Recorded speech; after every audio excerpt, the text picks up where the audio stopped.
Hi everybody. Hello everyone.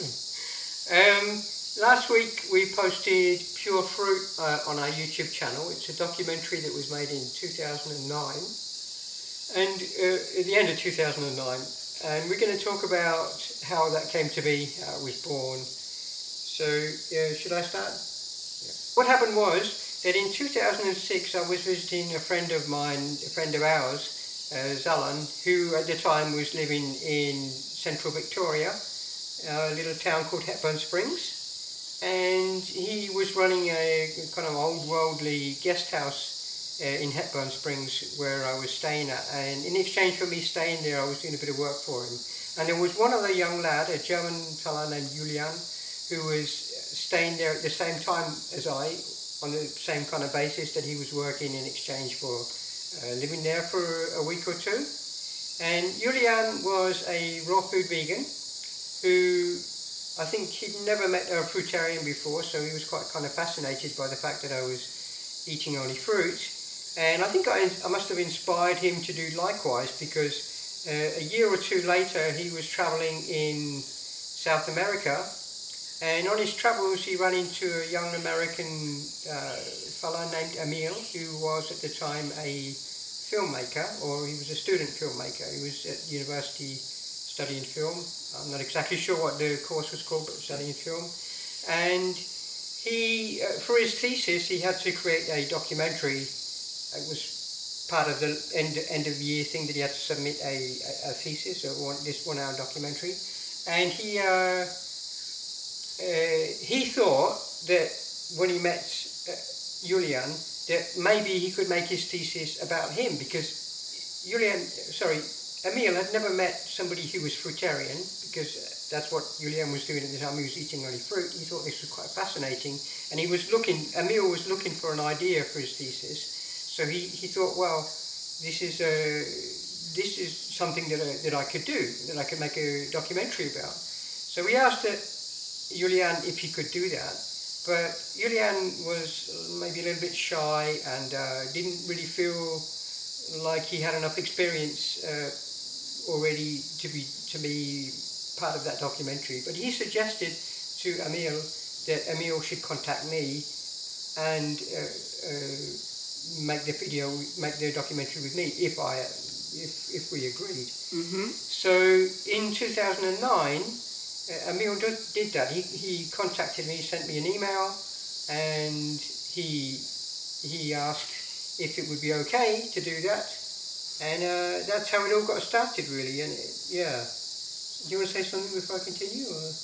Yeah, I only want to say, when Margot told me he was contacted by Emil about doing documentary about us, it was very good news for me. I was very happy about it, because to just somebody showing interest in our lifestyle and want to make a documentary about it, that was for me big deal. Because most of the time I in the past came across with like a rejection of my ideas or my lifestyle. I was like somebody who is weird, but it was nice that somebody found it interesting and won't even make a documentary about it. So that was for me very nice. Yeah, that was good.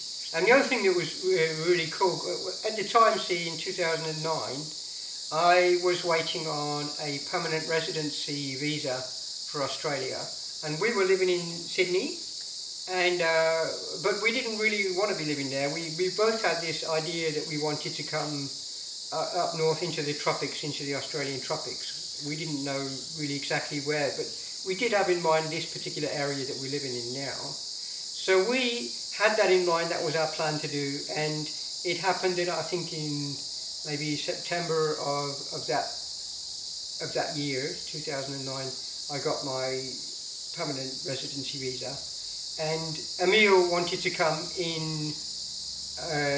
I think the end of November is when he came. And it actually fitted in perfectly, because we told Emil that, well, he could do it, but we didn't know where we would be. So because we were going to be travelling up here, he actually thought it was a great idea. Yeah, he thought, that's actually great. we can put it in a movie, we have a more story to it. Yeah. So he was actually excited about it. Yeah, because what was going to be just maybe a documentary of us living in Sydney eating fruit turned out to be the road movie that it's become, with us travelling, I don't know, 3,000 kilometres or whatever we did up the coast. Looking for a new home. So he came over actually with his mate Dave, who was the cameraman. So just the two of them, and they hired a car and they followed us all the way up. They filmed us packing. They filmed some of the people that were our neighbours at the time in Sydney, and who we met on the road. Yeah. And who we met in our first dwelling up here in North. Yeah. And I also want to mention Emil and David. They're beautiful people, both of them. A really pleasure to work with them. I have fear and doubt how I'm going to be on the front of camera because I don't like to be taken a photo of me, otherwise can't look natural. If I know the photos are taken of me, I start pulling weird faces. So I was worried about that, but for me, it surprised me that actually I was comfortable. I was fully comfortable. There was no discomfort whatsoever. Yeah. So I had that only with the still pictures with camera and perfectly. Yeah, that's true. Yeah. So they were filming us almost all day long, really. Yeah, except of course when we were driving because they had their own car. But even then they were filming the car. They were driving. They were filming. They bought a cabriolet for that reason. I mean, hire cabriolet so they can take a roof down and just go on the front of us and take the filming us that way.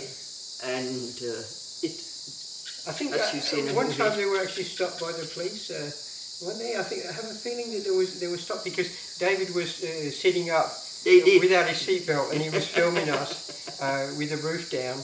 And they got stopped. I think the police didn't. They kind of accepted the fact that they were making a film, and they just let them off. Let them go. Yeah. So it was all good.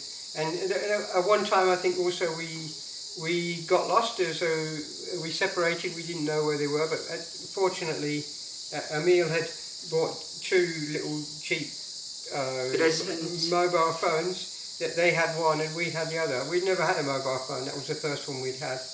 So, we had this mobile phone to keep in touch in case we got lost, which happened only once that I can recall.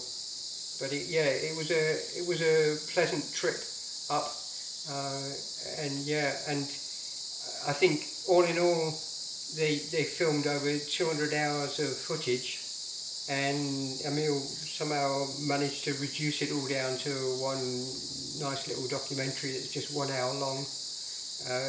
Which is quite an amazing feat, really. I can only imagine the amount of work that he must have put into to get the end result that he did, and kudos to him, really. And we really appreciate the fact that he able to do so in such a non-judgmental way, really. Because I think if anybody else making, not anybody, but most other people that would have been making a movie like that would have had their own agenda, possibly, to make us look like crazy people, which of course we acknowledge that we are, but that's beside the point. No, I don't think I'm crazy.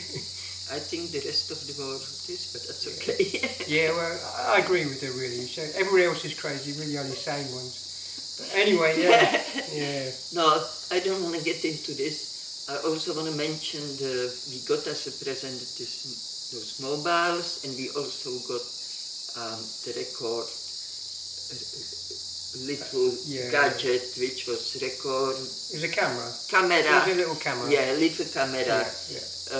But we hardly use it because we wasn't much into doing such a stuff. No. Then. Yeah. Plus we were busy with driving, and the drive was hot. Yeah. Weather around the Christmas time, and it's the most hot weather in Australia. And blah blah. Because the filming went on for 2 weeks, all in all. The end of November, beginning of December of 2009. And yeah, I'm not sure exactly when Emil produced the video. Maybe in the course of 2010 he probably made it. Maybe the end of 2010, around that time. So we have to travel how many kilometers from Sydney up here?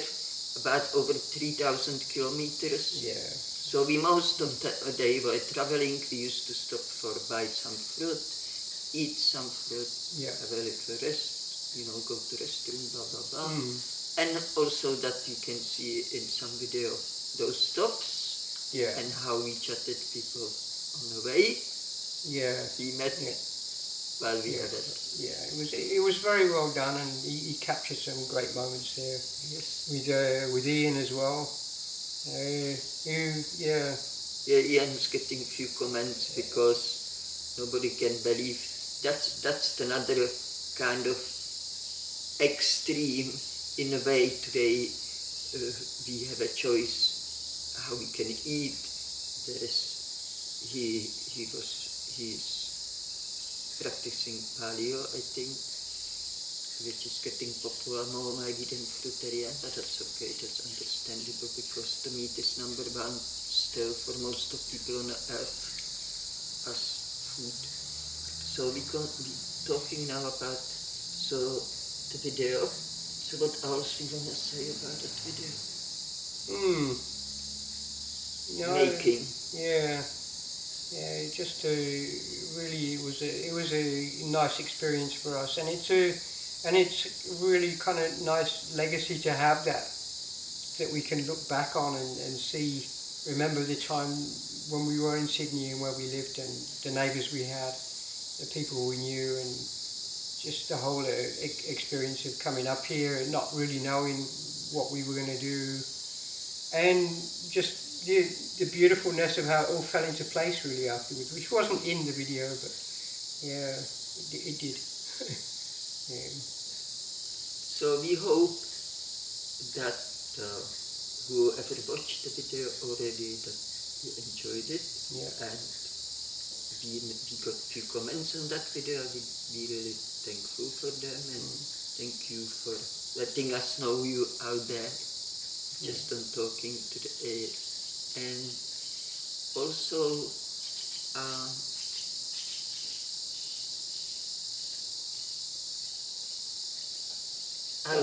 I lost the thread. Do you have something you want to say? No, I think we've said it all really. I think what we need to say. So maybe we didn't say everything. If you're interested about something more, if you have some more questions about making this video Pure Fruit, you're more than welcome. Just ask, and we can make another video just answering those questions if there is more than one. And also we planning do the video on if we actually thinking do Pure Fruit number 2, but that you have to wait and see. Yeah. And Okay. Mango, what do you want? No, that's it. Yeah, I think we say goodbye for now and see you next week. Okay, Yeah. we're sending you a lot of love. Take care. Make sure to cultivate the love in your heart. Make sure that's your priority in your life, because that's the best thing you can do. I can bet on it, and I bet